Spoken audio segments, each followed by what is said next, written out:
Wars leave behind ruins, yes, but some wars also leave behind truths, ugly, forgotten, or deliberately buried. In this episode, we uncover the dark chapters, the atrocities committed by Pakistan during war. From 1947 to 2024, across mountains, borders, and broken treaties, there are stories India will never forget and Pakistan has never admitted.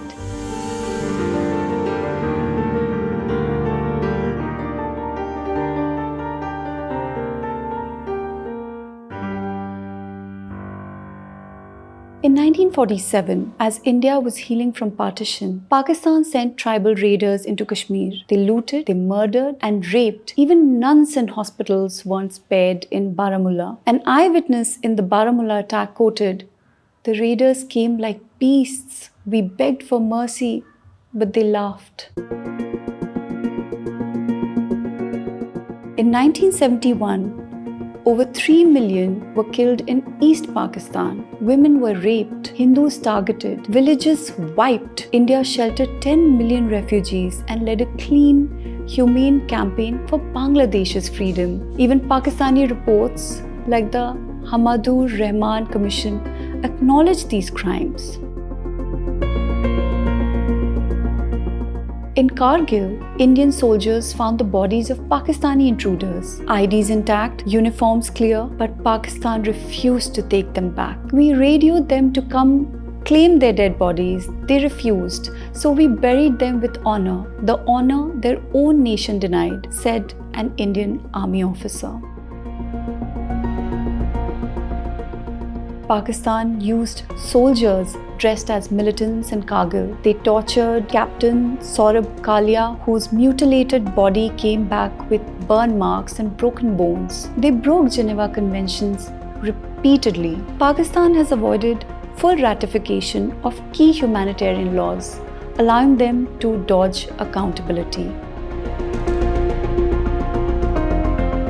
Across all conflicts, be it Kargil, Balakot, or recent LOC skirmishes, one thing remains constant: Pakistan's refusal to accept its losses. Bodies of their own soldiers left behind, injured, left to die.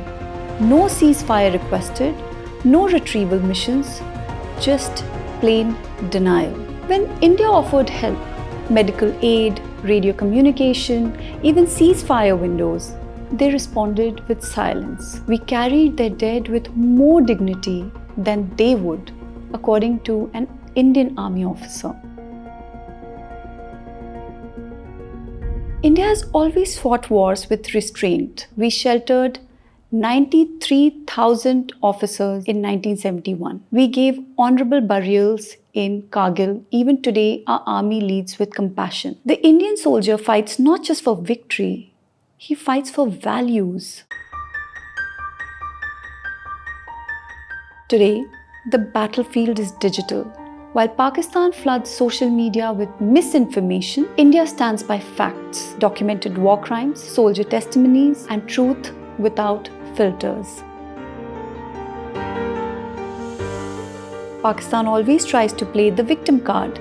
They cry foul, saying women and children are injured. But let's talk facts. In the recent Pahalgam attack, who was attacked? Husbands shot, children orphaned.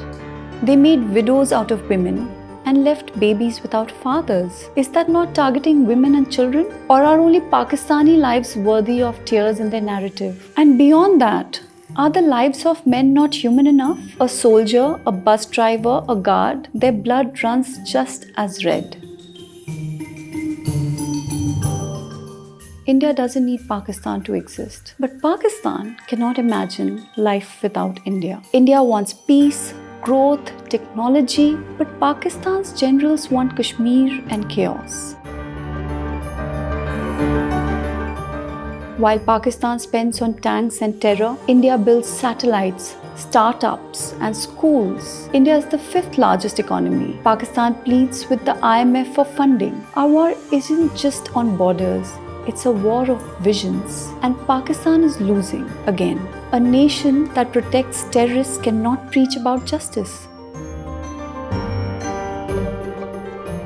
Pakistan tries to divide India by invoking Muslim Brotherhood. But India has more Muslims than Pakistan, and Pakistan may try to paint Indian Muslims as oppressed. But the truth is, India is proud of its Muslim citizens. From Dr. APJ Abdul Kalam, India's missile man, to Ustad Bismillah Khan, whose Shehnai became the sound of independence. Their legacies are woven into the soul of India. Scholars like Maulana Abdul Kalam Azad, freedom fighters like Khan Abdul Ghaffar Khan, and business icons like Azim Premji have built India stone by stone, idea by idea. Singers like Mohammad Rafi, A.R. Rahman, actors like Shah Rukh Khan, writers like Javed Akhtar, they don't just represent Indian Muslims, they represent Indian brilliance. Indian Muslims have led banks, built companies, topped civil services, and brought glory in sports, not as appeasement, but through ability. In India, success has no religion,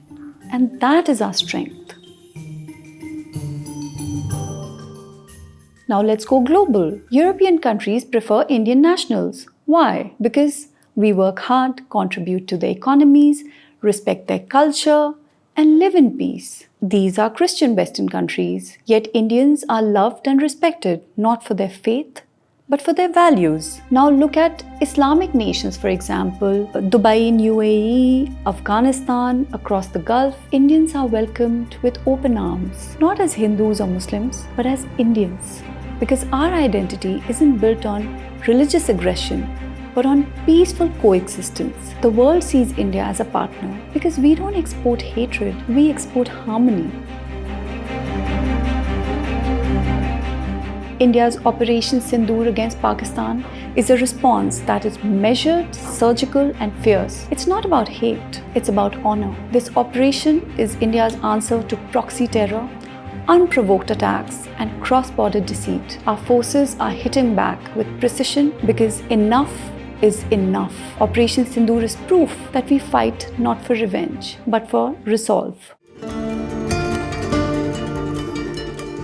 They lit fires in the dark, we became the light.